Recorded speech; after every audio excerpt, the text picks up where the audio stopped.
Assalamualaikum warahmatullahi wabarakatuh.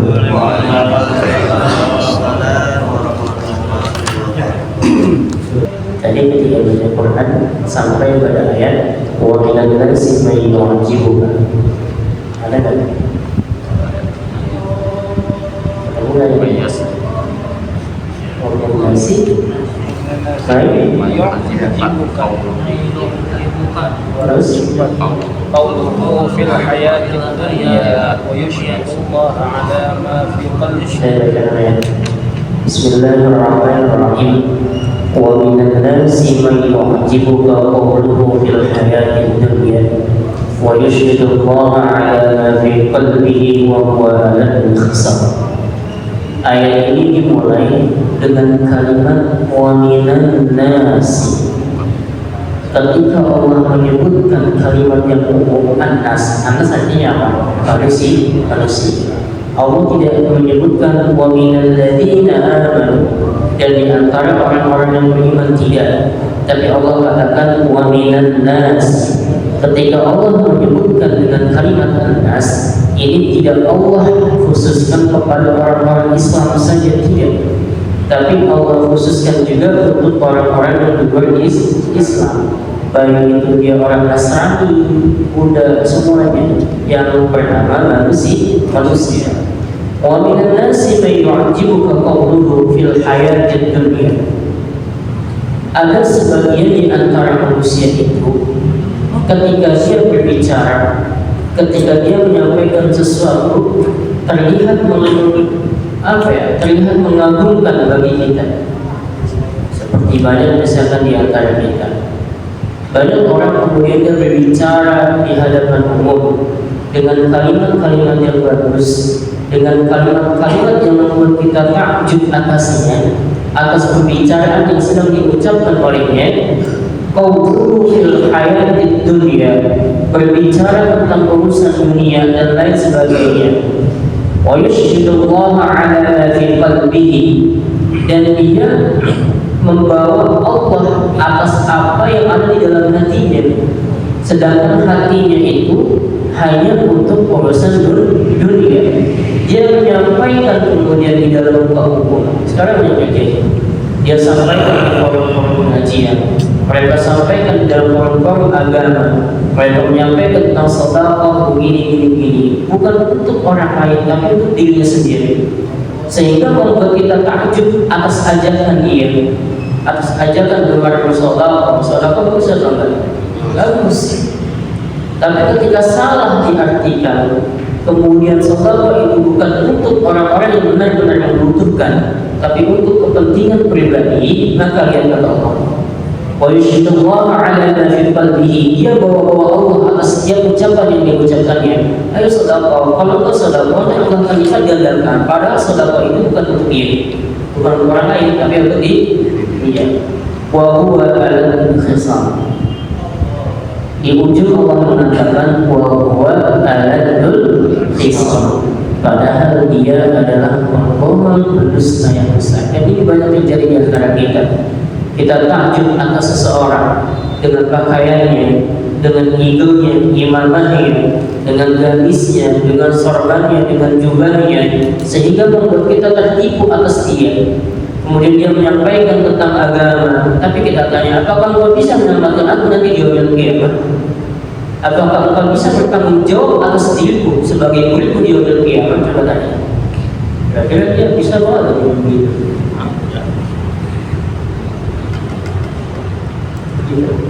Wa minan nasi may yu'jibuka qawluhu fil hayatid dunya.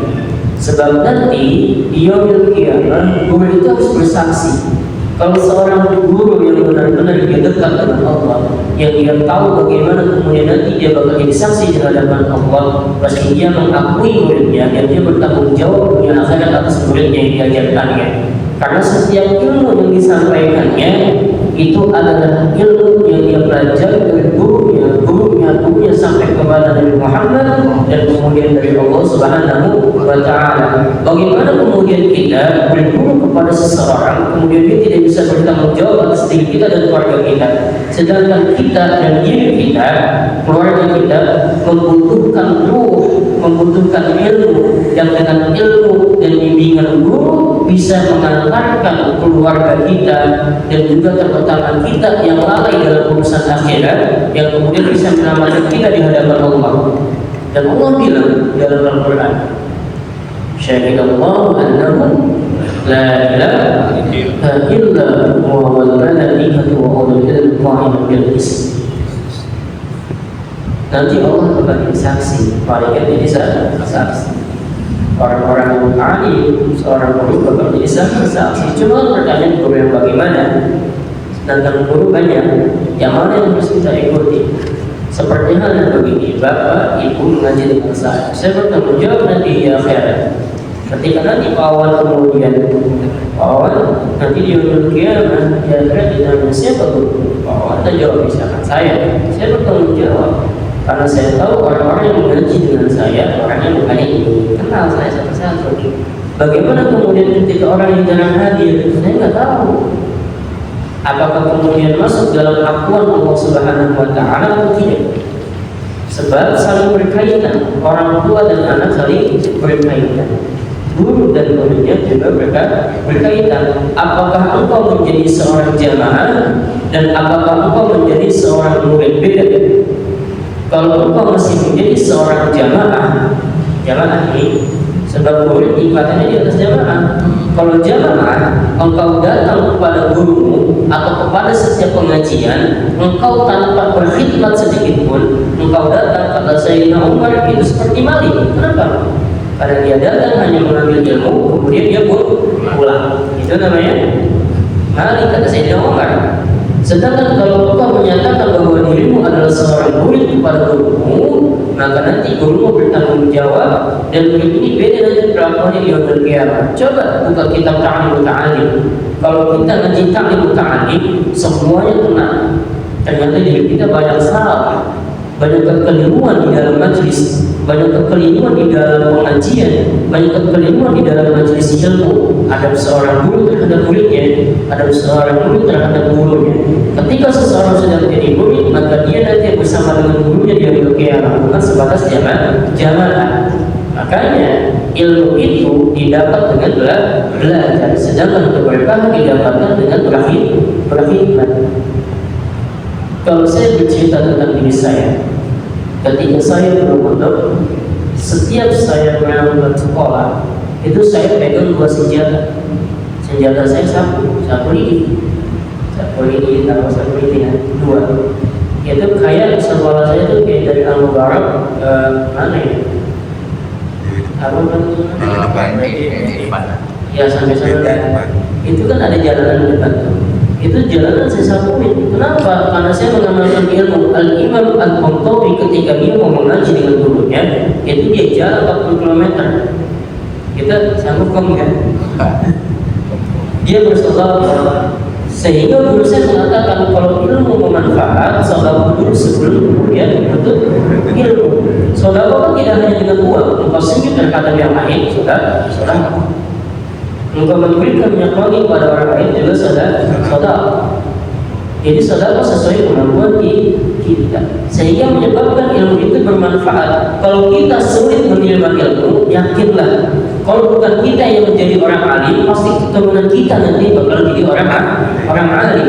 Kalau kita tidak bisa menjadi kekasih Allah, yakinlah kalau kita menuntut ilmu dengan sungguh-sungguh, kemudian kita belajar dengan tekun, walaupun rasanya sulit nantinya, pasti ada keturunan kita nanti yang bakal dijadikan kekasihnya Allah Subhanahu wa Ta'ala. Begitu.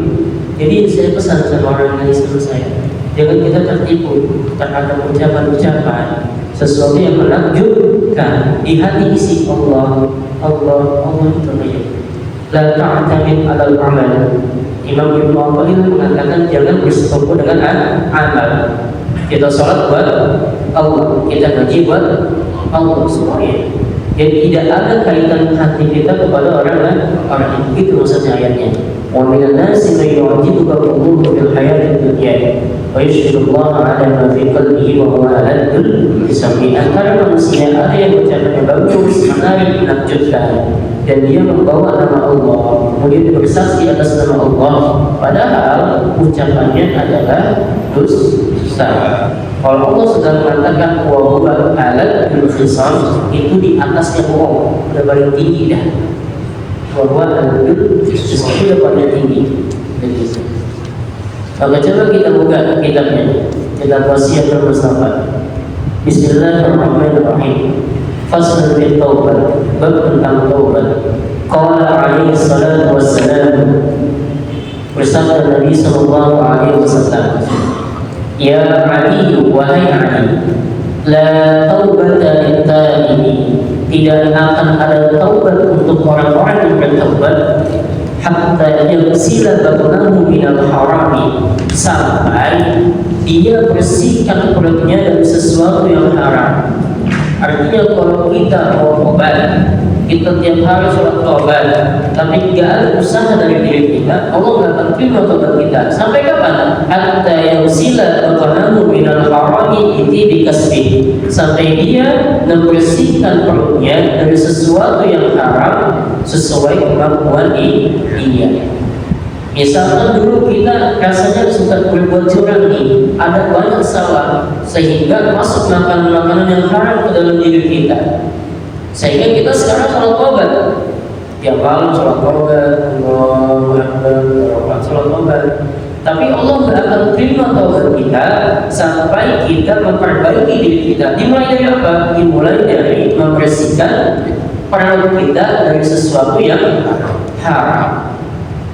Tapi Nabi enggak memaksa kita, ditibi kasbi, sesuai dengan kemampuan kita, sesuai dengan kemampuan kita. Misalkan kita, ya Allah, saya mau sedekah untuk membersihkan diri saya, nggak apa-apa, sesuai kemampuan kita. Artinya seribu nggak apa-apa, sesuai kemampuan kita.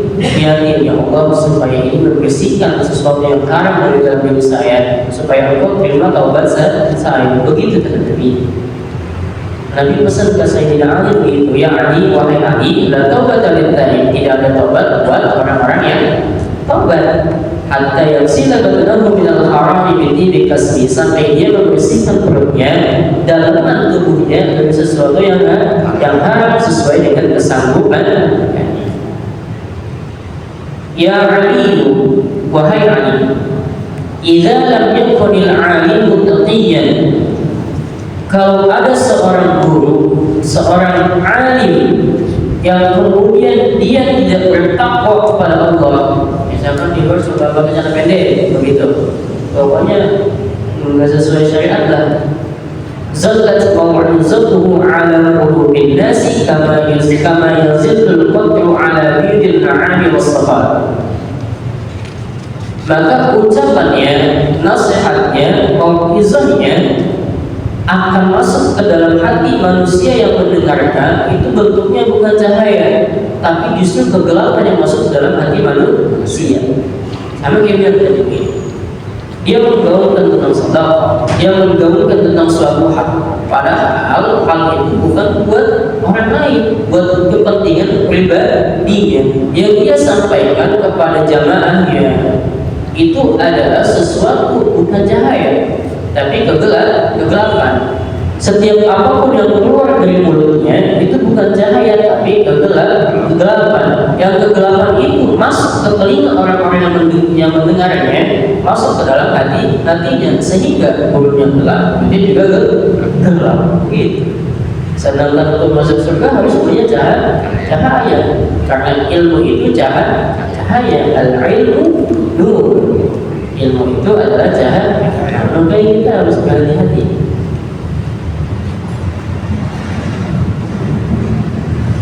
Kama yazillul qatru ala bidil na'ami was-safa, seperti halnya ada seekor binatang yang putih, kemudian dia badannya jadi jelek, rusak gara-gara debu, gara-gara sesuatu yang lain yang menyebabkan yang putih jadi gelap begitu.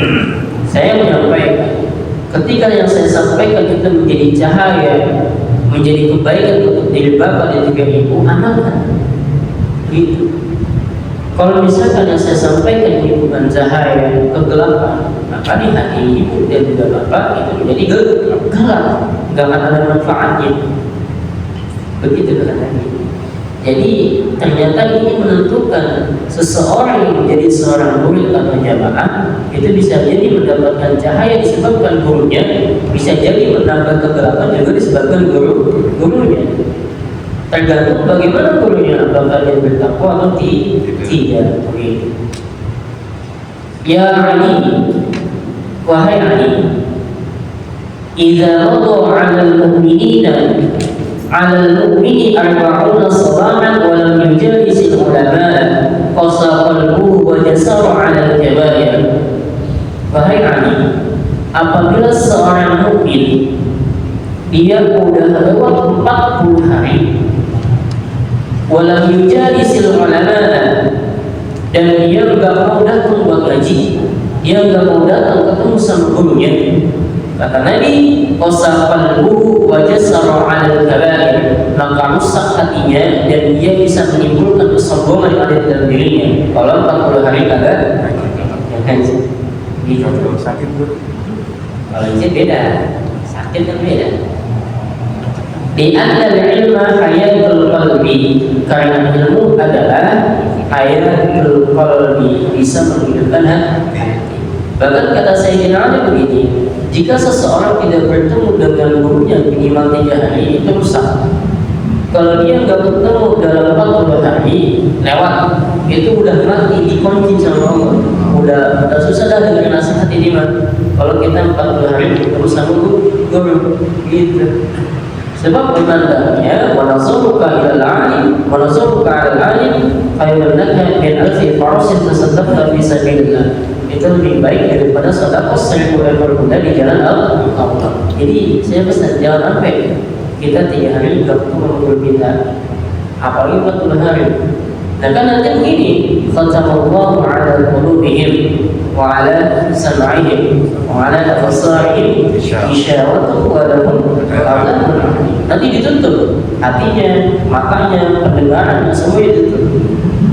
Dan dia nanti bakal dapat azab yang sangat pedih. Makanya saya pesan, ini kan pengajian tiap hari ini, maksimalkan ngaji datang ke masjid. Kalau saya kan setiap Selasa atau Jumat kan pas Selasa, aku Kamis, Jumat lagi, terus Sabtu, Senin, Selasa, Rabu, ketemu lagi. Kan kalau sampai 40 hari juga itu. Kenapa? Supaya hati kita enggak rusak dan kita terhindar dari kesombongan. Ya Ali, wahai Ali, inna Allah la yastahi min adabi waliyin sa'in wa 'alimin fasikin. Wahai Ali, Allah itu enggak akan pernah malu, enggak akan pernah malu Allah min adabi waliyin sa'in, terhadap orang kaya yang suka nyolong, maksudnya berbuat curang, korupsi, itu Allah enggak bakal malu buat mengazab dia. Gimana langsung aja enggak ada begitu bahasa kita. Wa 'alimin fasiqin, dan juga orang alim yang fasik. Fasik itu setengah-setengah, bukan dia baik, kagak. Kalau bahasa kita apa ya? STMJ, STMJ. Salah satu ulama STMJ. Bukan salah terus. Masih jalan. Wa 'alimin ini nanti bakal diadab sama Allah. Makanya saya suka bilang begini, kalau ada orang-orang yang kaya, misalkan dia apa begitulah orang kaya, kemudian dia sedekah ke masjid, ya apa sih bahasanya donatur, tetap ngaji, jangan kita ngaji.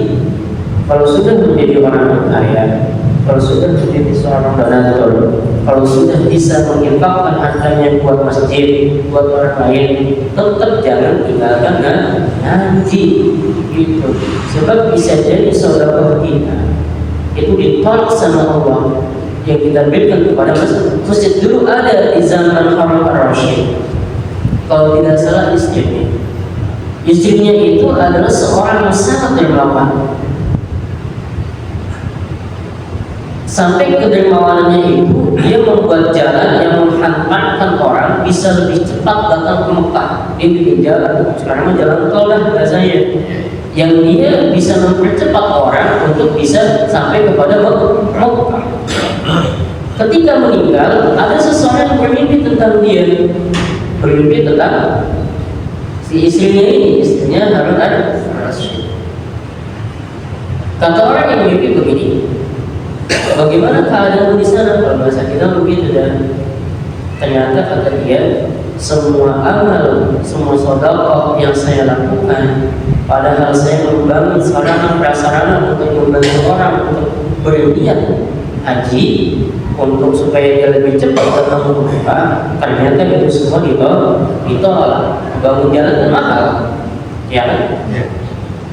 Itu ditolak semua.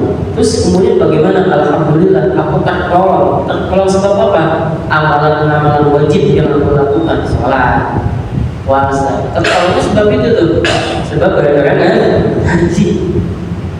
Dia sedekah dengan uang yang sangat banyak, dengan harta yang sangat banyak, tapi semuanya ditolak sama Allah karena ada riya di dalam diri sedikit aja. Sehingga nanti kalau kita punya atau baca dalam kitab Hilyatul Auliya, kalau ada seseorang punya sifat riya sedikit aja di dalam hati, maka itu termasuk ke dalam perbuatan syirik. Maksudnya syirik khafi, syirik yang enggak kelihatan, syirik yang enggak kelihatan. Kalau perbuatan syirik kira-kira apa balasannya? Kalau syirik kan menyekutukan Allah, ya kan? Nah, dengan sebab itu kemudian si istrinya ini tidak mendapat apa-apa balasan dari Allah atas apa yang dia lakukan untuk orang lain. Yang menolong adalah karena dia mengaji dengan gurunya, karena dia sholat, dia menjalankan perintah Allah yang dia lakukan tanpa terlihat oleh orang lain. Dia sholat seperti amal sendiri, dia sholat tanpa ada orang lain. Itu yang menyebabkan dia selamat di hadapan Allah Subhanahu wa Ta'ala. Maka kita harus, ya kalau bisa kita di rumah dan ibadah sendiri aja. Kalau malu, jadi banyak ibadah secara sir. Supaya apa? Supaya sirullah, rahasia Allah, cahaya Allah itu bisa masuk ke dalam diri kita secara cepat. Dan ruh kita nanti bakalan meningkat. Tuk man arafa nafsahu faqad arafa rabbah. Ketika seseorang kenal dirinya siapa, maka dia bakalan kenal siapa Tuhannya. Begitu. Kita kalau pembukaan kita lanjutin lagi. Bismillahirrahmanirrahim. ويبادر من مر بفائت وجوبا إن فات بلا عذر فيلزمه القضاء فورا.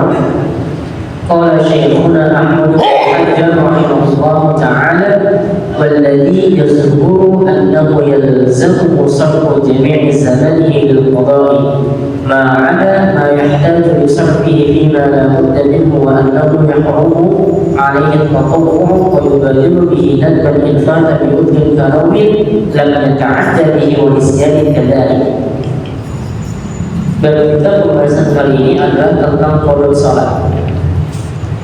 Bersegera melaksanakan salat, bersegera melaksanakan salat yang ditinggalkan oleh orang yang telah disebutkan hukumnya adalah wajib.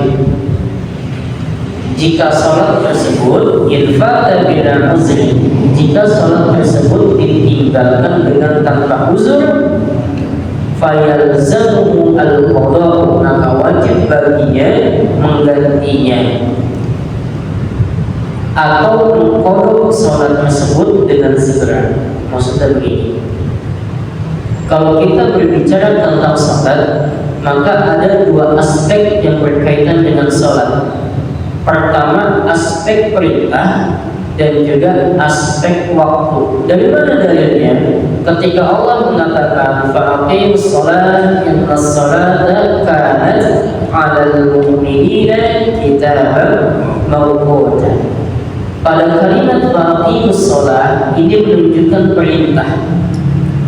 Sedangkan innas salata kanat 'alal mu'minina kitaban mawquta ini adalah waktu. Sebab salat kaitannya dengan perintah dan juga waktu.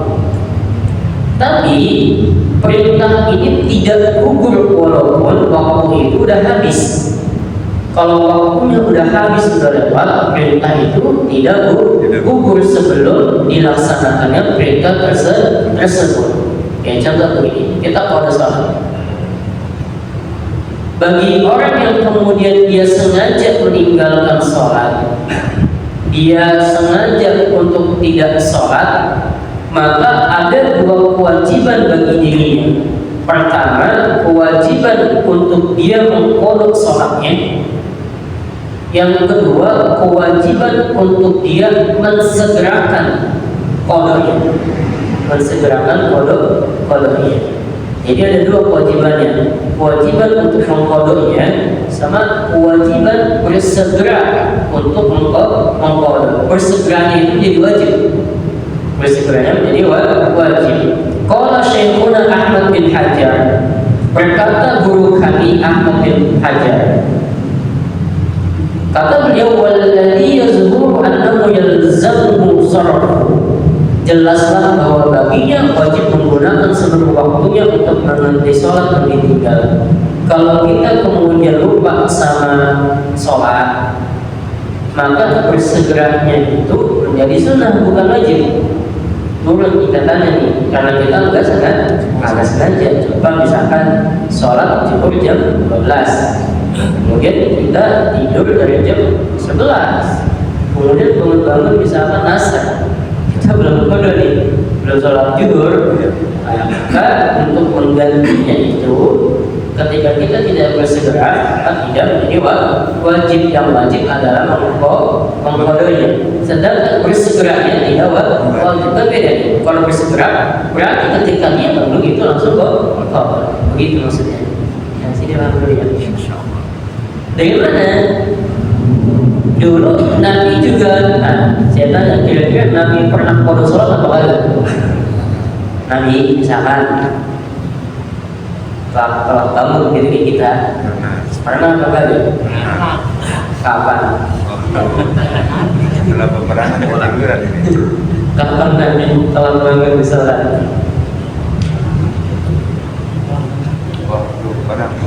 Waktu orang lelah, itu kan sudah dijaga kalau nggak salah. nggak mau bekerja. Bilal suruh jaga, Bilal juga tiduran. Pada saat kemudian Nabi Khaybar, Nabi pulang. Ketika di perjalanan perang kan capek orang. Ketika melihat sahabat-sahabatnya itu kelelahan, kemudian Nabi memutuskan untuk singgah dulu sebentar. Ya udah, kalau baca kita mah istirahat dulu dah di sini. Gitu. Kata Nabi, nanggung kalau istirahat dulu, bentar, bikin tenda, kemudian tuh, yang hadis begitu. Dibikin tenda. Sampai kemudian Nabi ini mengatakan, siapa yang mau jaga hari ini? Itu bahasa kita mah. Terus kemudian ada sahabat saya, wahai Nabi, karena saya kuat 3 hari 3 malam kagak tidur. Gitu. Kata siapa? Kata sahabat, siapa nama sahabatnya? Bilal. Kata Bilal begitu, saya kuat 3 hari 3 malam nggak tidur. Akhirnya yang jadi satpam, saya kita satpam. Yang jadi satpam pada saat itu adalah Bilal. Sudah kemudian sahabat berada tidur, Nabi pun juga tidur. Kira-kira itu Bilal ketika nungguin ngapain? Kalau jalan kita, awal harus menjaga begitu ngapain? Ngapain kira-kira? Disuruh jaga apa Nabi nih? Jagain, yang kita cuma Bilal doang, yang lain pada tidur semuanya. Kira-kira kalau kita gabut sendirian tuh ngapain? Ngobrol ya? Gede ngobrol ngantuk. Ngapain kira-kira? Nah, ketika kemudian disuruh sama Nabi, itu Bilal nggak ngomong, Bilal sholat, Bilal ya ibadah segala macam, dia tetap nggak mau bikin kita agak, nggak merokok, enggak, santai kagak, dia tetap melakukan ibadah sholat. Ketika kemudian sampai ketika Bilal sudah kelelahan di sujudnya, sujud bukan mati bukan, tapi ketiduran karena lelah pulang, kemudian habis itu ibadah kemudian dia tertidur di dalam sujud. Pada saat kemudian sudah pagi hari katakan kalau kita mah jam 7 di waktu duha. Waktu duha biasanya jam 7 dah. Itu yang bangun duluan kan Nabi.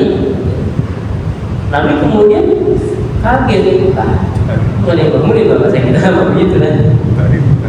Aina Bilal, gimana Bilal? Dicek, ternyata Bilal melihat kok kayak udang gitu.